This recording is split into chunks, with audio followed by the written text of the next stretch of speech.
안녕하세요. 여수run입니다. 오늘 요한복음 31강 말씀을 가지고 왜 요한은 옥에 갇혀야만 했는가 라는 제목으로 은혜를 나누고자 합니다. 우리가 지난 시간에는요. 요한복음 3장 23절의 말씀을 가지고 말씀을 나눴는데요. 요한도 살렘 가까운 에논에서 세례를 베푸니 거기 물이 많음이라 그랬거든요. 그래서 그 살렘 가까운 곳에서 세례를 베풀 때 그곳에 물이 많았다라고 얘기해서 그럼 이 물이 무엇이냐에 대해서 우리가 알아봤거든요. 그래서 이 물은 하나님의 말씀이다. 예. 그래서 이 말씀이 물이기 때문에 요한이 살렘 가까운 에논에서 베푼 이 세례는 말씀을 통해서 베풀어진 거지. 그걸 형식적으로 성경은 비유기 때문에 요단강 물에 잠기는 모습으로 비유적으로 설명되어 있는 것이다. 그래서 그곳에 와서 세례를 받더라. 그렇죠? 우리가 하나님의 말씀에 의해서 우리가 살림을 받는 거고 하나님의 말씀이 영이기 때문에 말씀에 의해서 죽임을 받는 거지.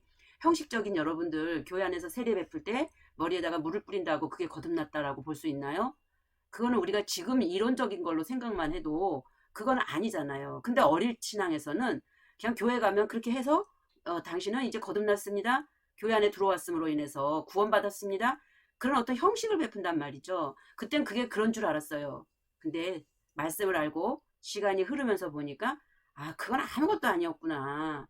진정 세례는 우리 지난 시간에 배운 것처럼 예수님과 함께 십자가에 못 박혔나니 그 사건이 내게 실체화되어졌을 때 나의 자아, 나의 고집, 또한 나의 어떤 그 어떠함, 그거 세상의 어떤 그런 스펙들, 그런 어떤 것들이 다 죽여지고 자기의 성격이나 자기의 어떤 있음이나 이런 부분들이 다 사라졌을 때 온전히 무엇만 남느냐 하면 오직 내 안에 그리스도 그분만이 남아 있을 때 그것이 바로 죽음을 통과한 것이다. 근데 여기서도 또 하나 짚고 넘어갈 게 있어요. 한 발 더 들어가면. 그러면 사람들은 이제 자꾸 이래요. 그래서 세례받아서 그러면 죽음을 통과했다라면 내 육신의 속성, 내 육신의 성품, 내 육신적인 그 어떤 아까 얘기한 것처럼 스펙, 그러한 것들이 이제 아무것도 아니었네라고 그러면 인정하고 거기서부터 다시 새롭게 시작하는 것이냐. 이제 그렇게 또 인식을 하는 분들이 많이 있다라는 거죠. 그래서 세상에서도 사람들에게 선을 베풀어 구제를 많이 해. 그리고 사랑을 주고 말 한마디라도 좋게 하고 이제 어떤 그런 어떤 또 물질 세상으로 또 나간다라는 거죠. 그게 아니라 여기서 세례는 영혼의 세례란 거예요. 그러면 이 세례는 내가 죽었다라는 것은 뭐냐면 나의 혼 안에 담겨 있던 그 육신적인 속성들, 그러니까 육신적인 속성이라는 것은 하나님을 알되 그 하나님을 내 영혼의 공급자요 나의 생명으로 받아들이기보다는 그 하나님을 내가 오해하고 잘못 알므로 말미암아 하나님을 내 정욕, 그러니까 세상에서 내가 잘 먹고 잘 사는 쪽으로 사용하려 했던 점, 그것이 곧 마귀적이고 사탄적이라는 거예요. 그래서 그러한 부분이 아니네 하면서 거기서 죽음을 통과하는 거죠. 그렇게 됐을 때 내 안에 정욕이라는 사탄적이고 마귀적인 것으로 담고 있었던 이제 그 부분들이 씻겨져 나가고 아니네 했으니까 그것이 예수와 함께 십자가에 못 박히는 사건이고, 그리고 그 다음에 이제는 정말 그럼 하나님의 마음이 뭘지 하나님의 의중과 의도가 뭔지를 이제 알아차려서, 근데 그 알아차림은 내가 알아차릴 수 있는 게 아니라 성령께서 오셔서 빛을 비추실 때만이 알아지는 거다. 그래서 능동적으로 아는 게 아니라 수동에 의해서 알아짐을 받는 거라는 거죠. 그렇게 되어졌을 때 그것이 십자가에서의 죽음이고 그 죽음에서 이제 건지심을 받았다라는 것은 거듭났다. 이제 다른 차원으로 넘어갔다. 그것이 바로 지난 시간에 우리가 말씀드린 그 세례라는 것으로 설명을 지었습니다. 그래서 우리는 이 세례라는 것에서 내가 죽었으니까 그냥 내 속성이 죽고 내 성품이 죽어서 옛날에는 막 누구를 막 화가 나고 막 내 성품이 막 누구를 때리고 막 이런 어떤 것들이 바뀌어서 선한 걸로 바뀌어서 그 사람한테 아주 좋게 대하고 어떤 이런 또 물질적인 것에서 물질적인 것으로 바뀐 이 육적 삶의 내용으로 성경을 이해하고 여러분이 본다라면 그것도 또한 오해하는 거라는 거예요. 근데 이제 그것은 이게 과정을 통과하면서 우리가 그 거쳐가는 과정인데 하나님의 말씀은 굉장히 깊고 오묘하기 때문에 까면 깔수록에 그 안에 더 깊이 담긴 어떠한 것들을 끌어낼 수 있단 말이죠. 그래서 말씀을 전해도 전하는 저 역시도 계속 변해요. 이전에는 이렇게 알았던 것이 한 발 더 들어갔을 때 이거였네. 또 한 발 더 들어갔을 때 이거였구나 하고서 더 점진적인 성화를 이루어 가니까 그 세례 하나만 놓고 볼 때도 그런 어떤 율법적인 것에서 또 복음적인 것에서 더 진리 차원으로 더 들어가면 그 차원이 자꾸 바뀌는 쪽으로 깊어진다라는 거죠. 쉽게 그걸 설명을 하면 처음에 우리가 더하기 빼기를 초등학교 들어가면 배우잖아요. 거기에 이제 더 추가되면 곱하기 나누기. 그러면 그것을 근본으로 해가지고 거기에 많은 수학적인 것들, 미분, 적분, 뭐 루트 여러 가지가 이것이 기초가 되어져 갖고 풀어지는데 그 깊이는 더 점점 더 높은 단계까지로 수학적인 개념이 바뀌고 그 과학자들의 그 수학 개념은 우리가 가보지 않은 그 미지의 어떤 세계를 탐험하는 것 같은 그런 놀라운 가정으로 가더라는 거죠. 그래서 그런 어떤 부분들을 여러분들이 그 세례의 의미를 이제는 지난 시간에 30강에서 말씀한 그 내가 죽는다라는 그 의미에 대해서 조금 더 우리가 이렇게 보충을 하면서 오늘 이 말씀을 이어져 가기를 원합니다. 자, 그렇다면 세례는 그 어떠한 내 안에 그 속성 하나님을 율법적으로 알았고, 율법은 곧 뭐예요? 내가 이 땅에서 복을 받기 위해 하는 것이잖아요. 그래서 이 땅에서 어떻게 잘 살 수 있는가, 그것을 하나님을 이용하는 차원에서의 율법, 그런 어떤 율법적인 것에서 이제는 바뀌어서 진정으로 그분의 의중과 의도를 아는 쪽으로 바뀌어갈 수 있는, 예, 그것이 곧 십자가의 죽음이요, 그것이 곧 세례다라고 결론을 내리는데, 그렇게 보니까 오늘 요한복음 3장 24절에 요한은 옥에 왜 갇혀야만 하는가라는 제목으로 우리가 지금 은혜를 받고 있습니다. 근데 여기 요한이 아직 어디에요? 옥에 갇히지 아니하였더라. 왜 요한이 옥에 갇혀야만 될까요? 지금 많은 사람들이 세례를 받는 것의 그 의미는 이러한 것이다 라고 지금 요한복음 23장에서 말씀을 하고 있는데, 뜬금없이 요한은 아직 옥에 갇히지 아니하였대요. 그러면 결국은 뭐냐면 이 십자가의 죽음과 이 옥에 갇히는 것은 같다라고 볼 수 있나요? 없나요? 결국은 그 말의 의미는 여기에서 물이 많아서 그곳에서 세례를 받는 이 사건은 결국 옥에 갇히는 사건과 동일한 사건이다라고 우리가 볼 수 있습니다. 이게 점진적인 성화를 이루어가는 것이고 말씀의 연구의 깊이가 점진적으로 깊어지는 거예요. 처음 듣는 분들은 뜬금없이 왜 옥이 왜 갑자기 무슨 세례하고 연결이 되냐라고 하겠지만, 성경은 그런 차원에서 각도가 점점 더 깊어지고 있기 때문에, 예, 여러분들이 이 육신의 어떤 정욕을 벗고 정말 진리 안에서 성령이 알게 하심을 따라 점진적인 성화를 받아가는 분들이라면 이 말씀이 이해가 될 줄로 믿습니다. 그렇게 되기 위해서 우리는 계속 자라나가야 되겠죠. 그 자람은 곧 하나님의 수준으로까지 우리가 감히 갈 수는 없겠지만, 그분이 내 안에 오셔서 내가 알고 있었던 어떠한 것들을, 진리들을 계속 조금씩 열어주시면서 나를, 내 안에 속사람을 성숙시켜 가는 거죠. 그것을 신부단장할 수 있는 거라는 겁니다.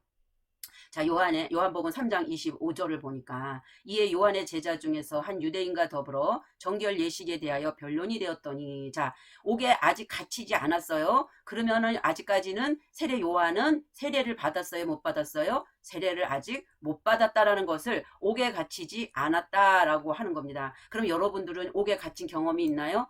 예, 이 옥에 갇힌 경험이 없다면 여러분도 세례 요한과 같이 아직까지 세례를 받은 것이다, 안 받은 것이다, 받지 못한 것이다 라고 볼 수 있죠. 그래서 이 옥에 대해서 제가 원어를 한번 찾아봤어요. 그랬더니 이 옥이 휠라케라는 단어가 되어 있어요. 그래서 휠라케를 보니까 수호자다, 감옥이다, 감금이다. 그러니까 감옥에서 수호하고 있는 자가 있는 그런 어떤 의미를 갖고 있는 거예요. 그래서 이 휠라케라는 단어가 그러면 어근이 어디로 왔는가 해서 여기 보면은 5442에서 유래 그랬잖아요. 그러니까 어근이 있으면 그 어근에서 계속 파생된 거를 의미하는 거거든요. 이렇게 이렇게 단어가 있으면 더 찾아 들어가다 보면 어느 단어가 핵심 단어가 있고 이 단어에서 각자 이 단어들이 이렇게 나왔다라는 걸 지금 설명해 주는 거죠. 그래서 어근을 찾아가다 보니까 이제 무슨 단어가 나오냐면 고립이라는 단어. 예, 여기 고립 있죠, 고립. 예, 그래서 휠라소라는 단어를 쓰는데, 이 휠라소는 고립의 개념이 있대요. 고립은 어딘가에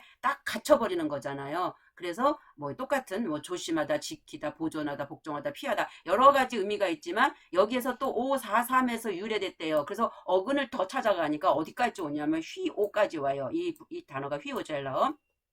그래서 보니까 뭔가를 내뿜어요. 그럼 뭔가 안에 있었던 그 기운을 혹 불어내는 거죠. 예, 그래서 불어내다, 내뿜다. 그러면 이 단어 자체는 뭔가 안에 품고 있었던 것이 발출되어지는 거죠.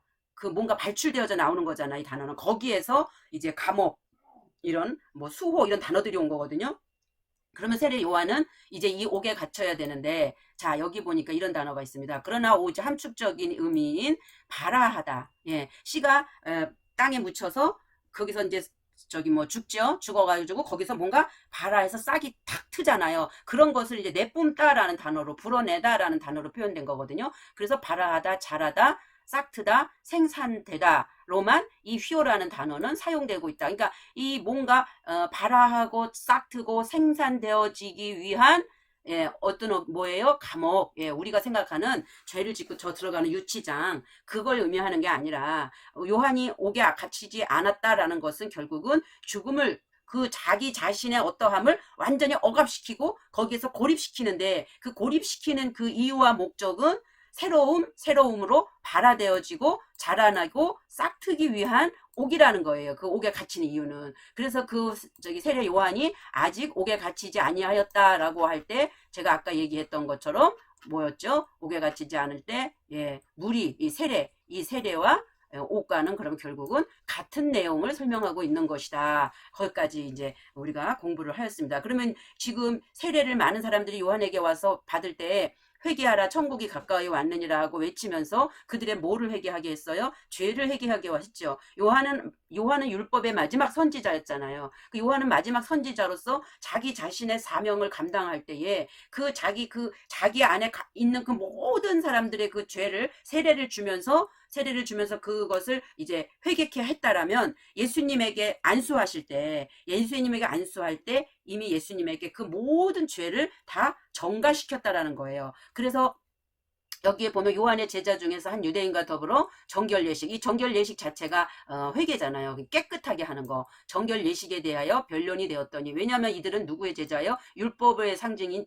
요한의 제자기 때문에 죄를 씻어 그래야 너희가 정결하게 돼 하는 정결예식, 그 혼인잔치 있죠? 6항아리 사건. 거기에 대해서 이제 변론을 하고 있는 거예요. 그랬더니 그들이 요한에게 가서 이르되 라삐어 선생님과 함께 요단강 저편에 있던 이곳 선생님이 증언하시던 이가 누구? 예수님이죠. 예수 그리스도. 그러니까 세례를 베풀매 사람들이 다 그에게로 가더이다. 그러니까 요한이 회개하라 천국이 가까이 왔다 하고 외칠 때에 왔던 그 요한의 제자와 많은 세례받던 사람들이 이제는 그 예수님이 세례를 베푸니까 사람들이 다 누구에게로 가요? 예수님에게로 가죠. 근데 아직까지는 4장에서 제가 말씀드렸죠.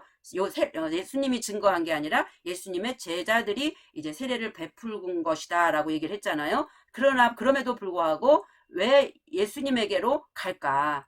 그러니까 요한이 이제는 대답을 해서 이르되 만일 하늘에서 주신 바 아니면 사람이 아무것도 받을 수 없느니라. 그러니까 그에게로 가는데 그 모든 행위는 하늘에서 주신 거라는 거죠. 그러면서 내가 말한 바 나는 그리스도가 아니요. 그럼 하늘에서 주셨다라는 것은 결국은 누구에게 주셨다라는 거예요? 그리스도에게 주셨다라는 거죠. 그러니까 나는 그리스도가 아니고 나는 그러니까 하늘에서 온 게 아니라는 거예요. 복음 진리가 온 게 아니라는 거죠. 그의 앞에 보내심을 받은 자, 정결케 하게 하기 위해서 그의 앞에 보내심을 받은 자. 그래서 광야에서 외치는 자의 소리로서 나는 왔다. 그 말을 지금 하는 거예요. 그러니까 이제 세례 요한이 주는 세례와 예수 그리스도가 주는 세례는 다르겠죠. 그러나 여기 아직까지는 예수님의 제자들, 그럼 예수님의 제자들은 아직까지도 세례 요한의 관점에 있는 자들이었겠죠. 그러면서 세례 요한이 이제 뭐라고 말을 하냐면 신부를 취하는 자는 신랑이나, 자, 갑자기 신부가 나타나요. 그러면 신부와 신랑은 뭘 의미하는 거예요? 혼인잔치를 의미하는 거죠. 그러면 신부는 어떻게 만들어지는 거냐면 세례 요한의 회개하라 천국이 가까이 왔느니라 하는 정결 예식. 예, 결혼하기 전에 이렇게 정결케 돼야 되잖아요. 우리가 정결 예식을 준비해서 신부를 탄생을 시켰다라면 결국은 이제 누가 오셔야 되냐면 신랑이 오셔야 되는데 그 신랑은 누구냐면 예수님을 의미하는 거죠. 그래서 신랑을 신부가 취하는데 세례 요한은 율법에 저기 율법의 표현이라면 예수 그리스도 신랑은 복음이죠. 예. 그래서 율법과 복음의 과정을 이렇게 표현하는 거예요. 신랑의 음성을 듣는 누구요? 친구. 그러면 신랑은 복음이고 말씀이고 음성을 듣는 친구는 뭐의 상징이다? 예수님의 친구로서는 율법의 상징이다라는 거죠. 그래서 율법과 복음이 다른 게 아니라 하나예요. 하나. 하나인데 하나지만 그 율법은 우리가 이 땅에서 율례와 법도를 지키라고 주시면서 어떤 물질 세상에서 필요한 어떠한 거라면 이제 예수님은 그것을 통해서 그 율법과 율법을 통해서 진정한 복음이 무엇인지를 설명해 주시는 분이니까 이 내용이 약간 다른 거죠. 그러나 그것은 다 하나를 갖고 설명하고 있기 때문에 친구다라고 설명을 하고 있는 거예요. 그래서 여기서 구분을 하자면 복음의 음성을 듣는 율법이 크게 기뻐하나니 나는 이러한 기쁨으로 충만하였노라. 그는 흥하여야 하겠고 나는 쇠하여라 하리라 하니라. 이 말씀을 오늘 본문에서 하고 있는 것입니다. 자, 정리를 합니다. 정리를 하면, 자, 요한은 구약의 율법의 마지막 선지자였죠. 이제는 그의 사역의 바턴을 누구에게 내어줘야 돼요? 예수님께 내어줘야 하기 위해서는 그의 율법의 사역인 회개에 대한 사명이 끝나야만 예수님의 말씀이 선포된단 말이에요. 그러니까 예수님의 말씀이 선포되기에 앞서 보내진 것은 회개에 대한 사명을 요한에게 주어진 거죠. 하나님께서. 그래서 그 일을 감당하게 했으니까 이제 이 사명을 끝나고 요한은 그 자신도 어떻게 해요? 갇혀야죠. 옥에 갇혀야 된단 말이에요. 그래서 그도 죽음을 통과해야 거듭날 수 있기 때문에 그가 옥에 아직은 갇히지 않았다. 그 말은 아직 십자가에서 그 세례 사건이 아직 그에게 일어나지 않았다. 그리스도와 하나 되는 사건이 아직 일어나지 않았다라는 것을 상징적으로 옥에 갇히지 않았다라고 표현을 하고 있는 거죠. 자, 옥에 갇힌다는 말의 의미는 아까 얘기한 힐라케인데 어근을 찾아가면 고립을 의미하고 그 고립의 의미는 왜 고립을 당해야 되냐면 새 생명을 싹트기 위한 고립. 예, 그 고립이 없으면 절대 새 생명인 예수 그리스도의 말씀이 들어올 수 없다라는 거예요. 그래서 이 고립의 의미는 나는 이제는 죄인이구나. 나는 이 죄인으로서는 살아갈 수가 없구나라는 데까지 나아가는 그래서 회개의 영역까지 나아간 상태. 그것이 되어져야만 예수 그리스도의 말씀이 임하면서 어떻게 해요? 새 생명을 싹 틔울 수 있기 때문에 세례 요한이 옥에 갇히고 그 고립의 상태에 처하게 되는 거죠. 그렇게 해서 요한은 예수님께 이제 요단강에서 세례를 베풀 때 그의 사명이 모두 다 예수님에게 전가되어지게 되었고 더 이상 자신이 할 역할은 뭐예요? 사라졌고 결국은 그가 옥에서 목베임을 통해 예수 안에서 죽음을 통과해야 하는 과정을 비유적으로 계시하고 있는 것이다. 예, 오늘 말씀 짧게 마치고자 합니다. 여러분들이 결론적으로 세례의 의미와 또 요한이 옥에 갇혔다니까 저 감옥에 갇힌 걸로 착각하시지 말고요. 아직까지 요한 또한 목이 잘리지 않았다. 죽음을 가지 않았다. 그러니까 세례를 받지 않았다라는 의미에서 이 옥을 여러분들이 더 영적인 의미로 받아들인다면 여러분 자신도 이 과정을 회개의 과정과 또 나도 옥에 갇히는 과정 결국은 요즘에 이 지금 시대에서 예수님이 성경을 완성시키셨기 때문에 어떻게 해요? 이미 왔다 가셨기 때문에 이제 오늘날은 내게 예수 그리스도의 십자가가 내 안에서 적용되어지는 상태 내가 그리스도와 함께 십자가에 못 박혔나니 라는 그 고백을 하는 그 상태가 되어졌을 때 여러분도 세례 요한과 같이 옥에서 목이 배임을 방하고 그 목이 어떤 목으로 머리가 붙여지냐면 예수 그리스도. 그래서 여자의 머리는 남자요 그러잖아요. 남자의 머리는 그리스도다 이렇게 되는 거거든요. 자, 그래서 우리의 목베임을 통해서 예수 그리스도의 목으로 우리가 붙여짐을 당했을 때 예수님과 뭐 하는 거예요? 머리와 몸이 하나를 이룰 때 완료가 되는 거죠. 그것이 아담인 거예요. 그래서 남자와 여자를 하나님께서 아담이다라고 얘기하는 거거든요. 그랬을 때 고린도전서 15장인가 있죠. 첫 번째 아담은 산혼이고 두 번째 아담은 살려주는 영이다 이러거든요. 그랬을 때 산혼은 바로 지금 이 상태. 이제 세례 요한과 같이 목배임을 받아서 예수님의 머리가 내게 붙여졌을 때 머리가 모든 것을 지시하잖아요. 그래서 나는 여자고 내 몸은 여자고 머리는 남자인 예수님으로 이렇게 하나 되어졌을 때 남자와 여자 그 짝칼 네케바 짝칼은 기억하다 네케바는 상술하다예요. 그래서 남자와 여자가 하나 되어졌을 때 하나님은 사람이다 그래요. 그래서 사람 예수 그리스도의 목배임이 없이 예수 그리스도로 목을 이렇게 붙이지 않은 상태에서는 모든 사람은 다 뭐다? 짐승이다라고 표현하는 거죠. 짐승도 땅에 기는 짐승, 그 다음에 네 발로 기는 짐승, 그 다음에 두 발로 서는 짐승, 가축, 뭐 공중에 나는 새, 여러 가지 분류로 나누고 있잖아요. 예, 그러한 의미의 말씀을 여러분들이 더 깊이 새기면서 이렇게 기도하세요. 성령 하나님, 지혜와 계시형으로 하나님의 진리의 말씀이 깨달아지게 도와주시옵소서라는 기도를 꾸준히 하시면서 말씀을 보면 이제 그동안에 밖으로 열렸던 눈이 이제 안으로 열리면서 그 말씀의 깊이가 열리는 역사가 여러분들에게도 임할 줄로 믿습니다. 예수 그리스도의 이름으로 기도했습니다. 아멘.